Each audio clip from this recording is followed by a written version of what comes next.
Hey folks, this is Jesse Cope, back with another episode of the American Soul Podcast. Hope y'all are doing well, wherever y'all are and whatever part of the day you're in. I sure do appreciate y'all joining me, giving me a little bit of your time, and I will try to use it wisely. For those of y'all that continue to share the podcast and to help it grow, we're having another pretty good month. I'm continually shocked by that, but grateful and humbled by it as well. So thank y'all so much.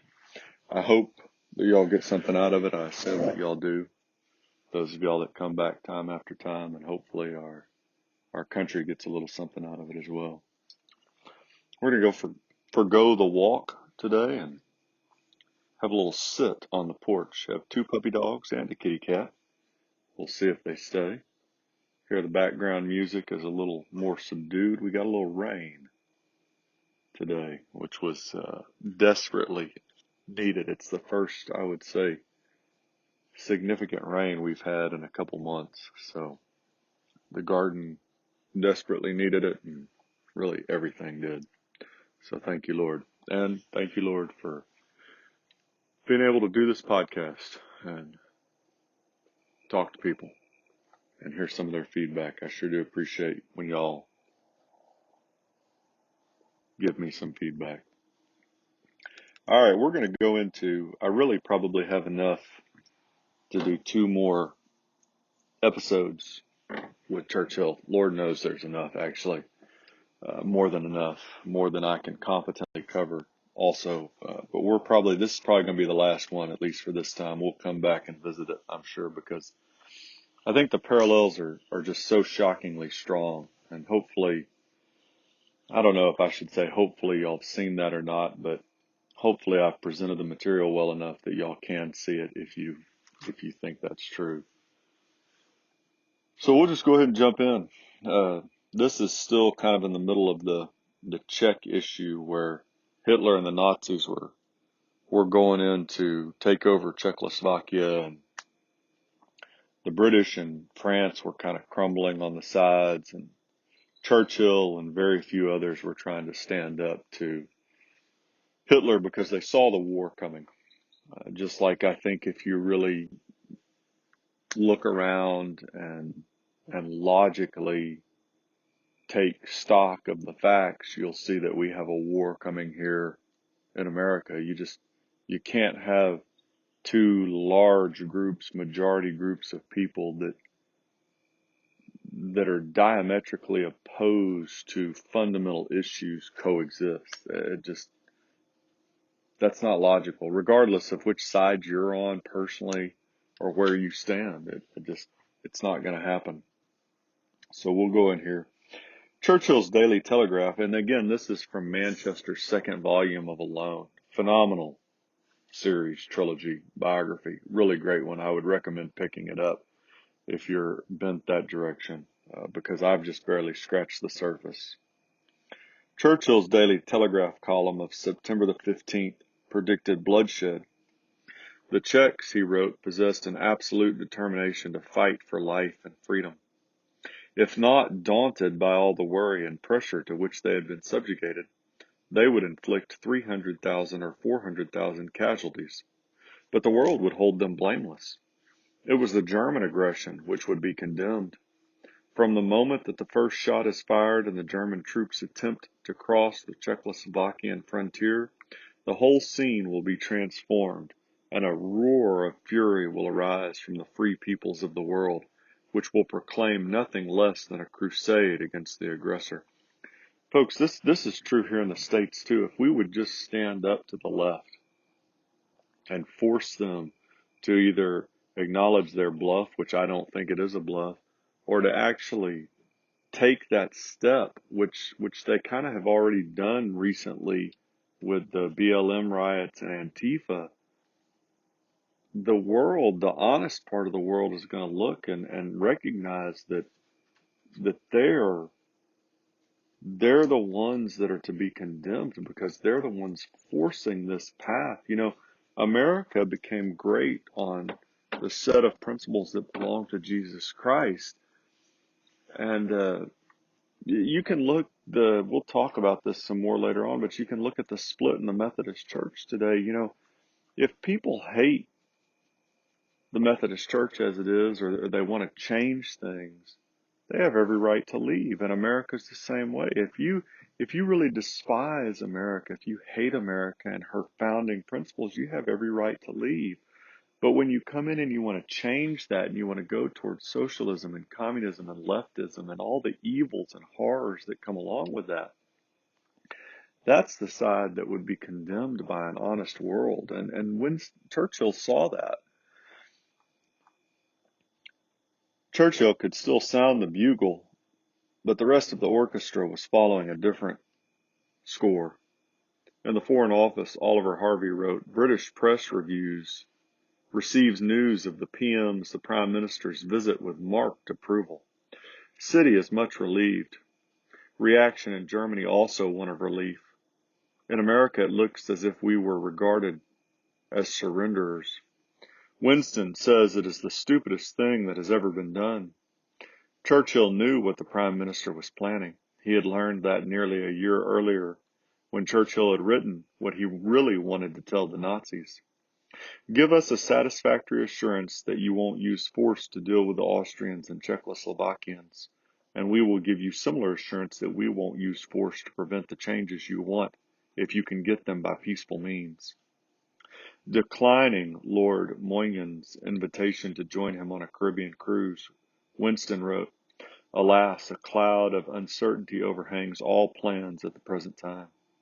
We seem to be very near the bleak choice between war and shame. My feeling is that we shall choose shame and then have war thrown in a little later on even more adverse terms than at present. The longer we go on with this facade, this charade, pretending that we can coexist between the people that stand for the principles of Jesus Christ, the founding principles of America, unarguably, and the people that despise those and reject those and want to move toward liberalism, leftism, socialism, communism, Nazism, fascism, whatever you want to call it, the more painful, and there's a great quote coming in just a minute by Churchill, the more painful it's going to make this fight. It's just like in a marriage, folks, and those of y'all that are married know this to be true. Whether you'll admit it or not, I can't tell, but you know it in your heart to be true. The longer you put off dealing with a problem, the worse it gets. It doesn't get better when you ignore the problem. And you could say that about raising your children too. You could probably say it about a number of issues. You could certainly say it about if you're a doctor or a nurse that listens, which I know I have a few. The longer a patient ignores a problem, almost all the time, the worse that problem gets and the harder it becomes to deal with that problem when they're not temporary. I'm not talking about a cold or a flu here, folks. I'm talking about something like a cancer, because this is a cancer that we have in the United States. And I know that sounds harsh, but it's the truth. And Churchill was absolutely right here. We have choices to deal with this now on our own terms and go through that pain. Or as he was saying here, talking about the British, he was saying, we can either go ahead and get this over with, or we can go ahead and choose shame because we cowardly refuse to uphold our treaties. They had treaties with these people, with France, with Czechoslovakia, with, they had given their word, and we can go ahead and renege on that, which is what the Prime Minister wanted, and we'll get shame. And then later on even worse terms, we'll get war. We'll move on a little bit, skip a few pages. Even as the Prime Minister, Kilpatrick, and Henderson crossed the Rhine, so they were going to Germany to talk to Hitler. Chamberlain still thought he could talk to Hitler and negotiate with Hitler. And really, there were quite a few people in Britain that thought that, as we've talked about here on this podcast, because of ignorance, indifference, just naivety. Or that they agreed a little bit with the Germans. There was a large percentage of the British population that really didn't think they were that bad. And although that percentage of the population was shrinking, I think, pretty rapidly by this point in the 30s.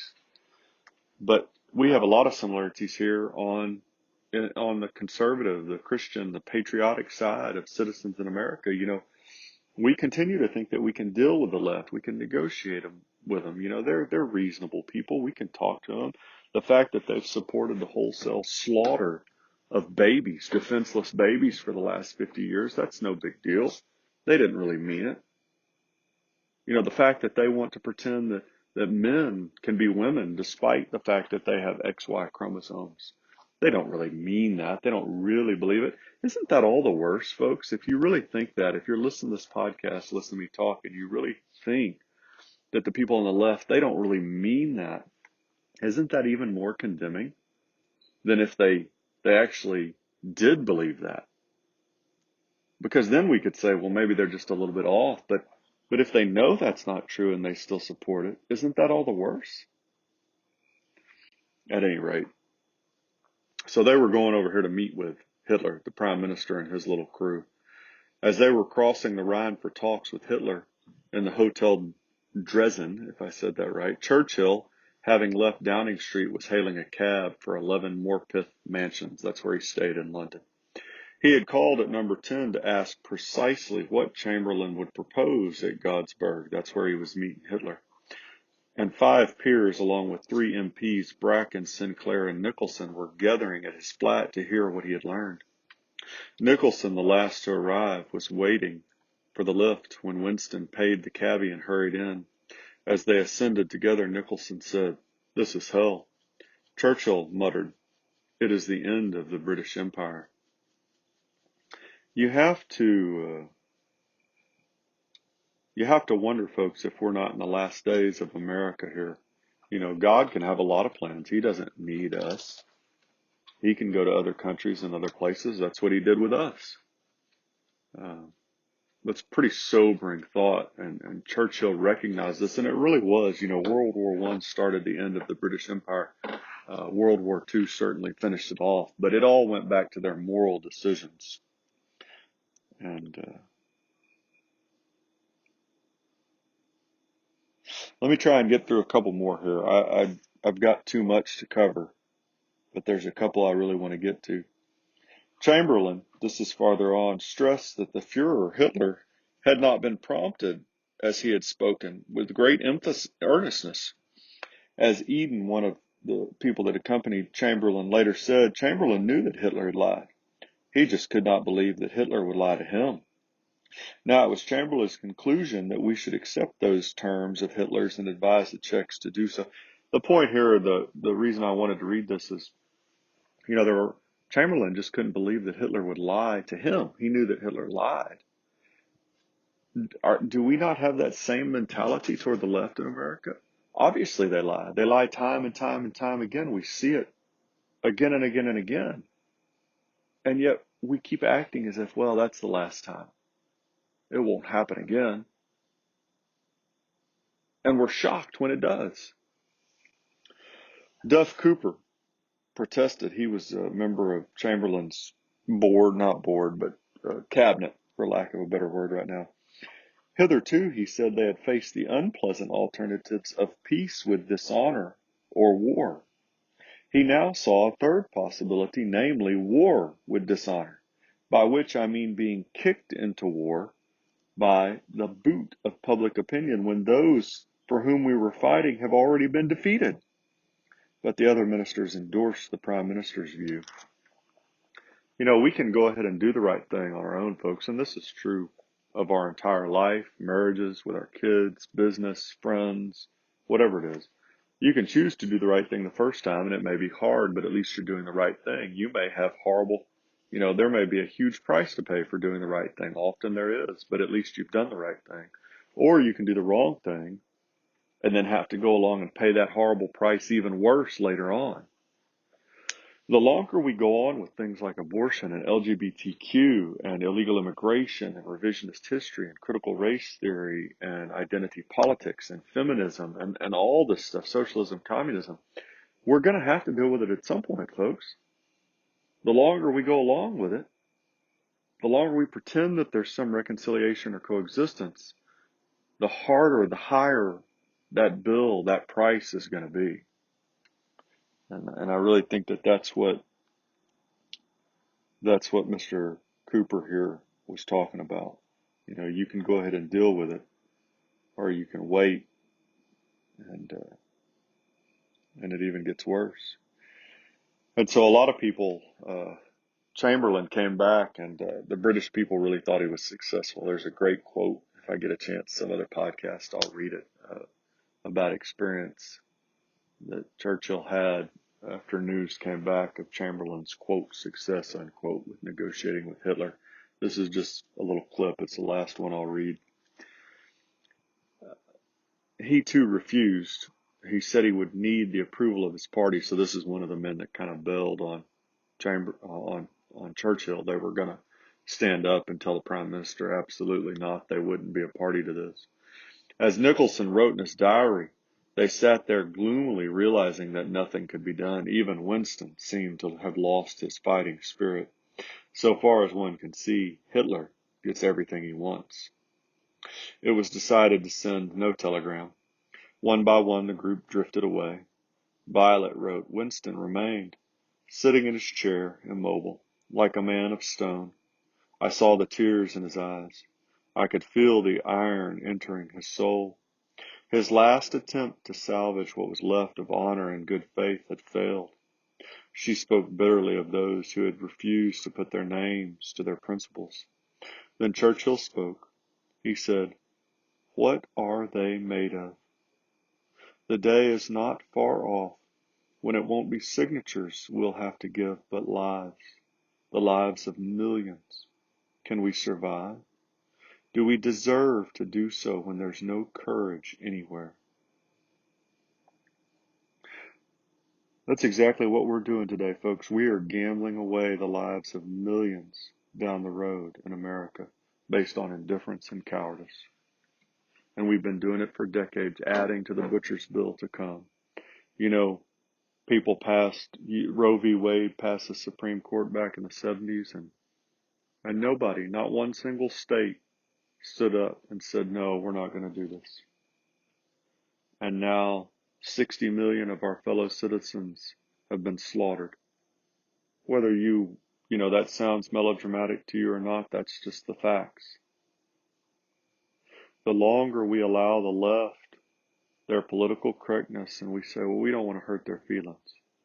We don't want to be quote unquote impressive or whatever it is that makes us comfortable to go to sleep at night and say that we've done our jobs. Every single day that we allow this to go on, the price for fixing it increases.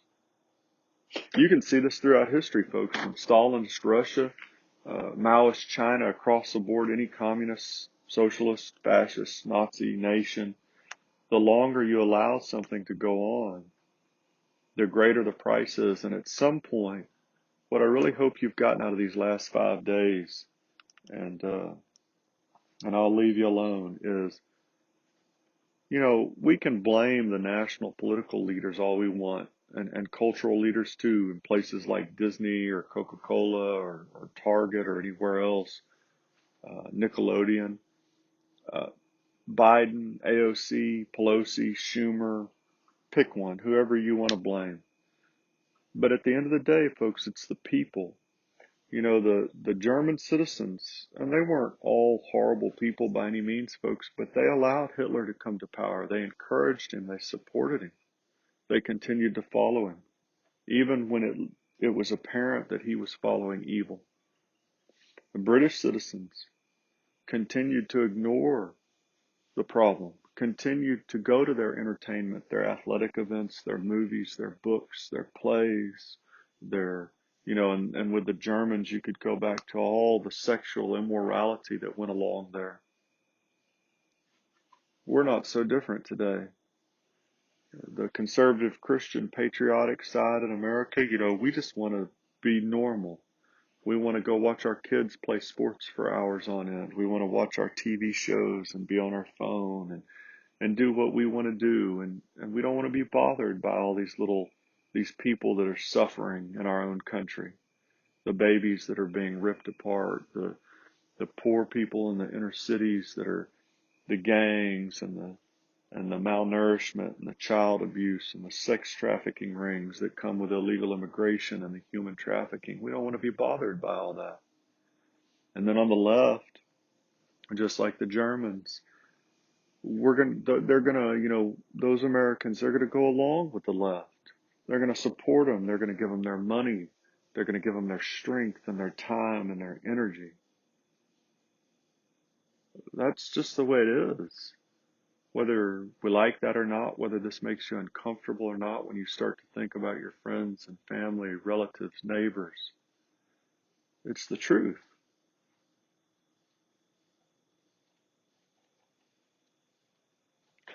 We really better wake up and acknowledge that and start to figure out something to do about it, folks.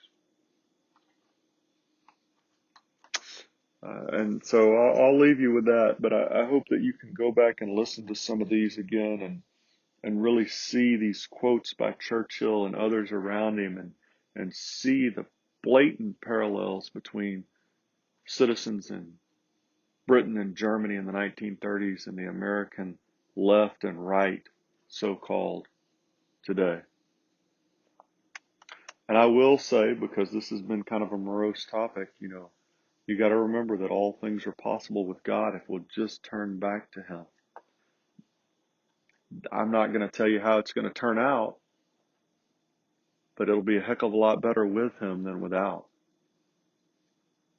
God bless y'all, folks. God bless your families. God bless America. Thank you so much for giving me a little bit of your time and joining me. We'll talk to you again real soon. Looking forward to it.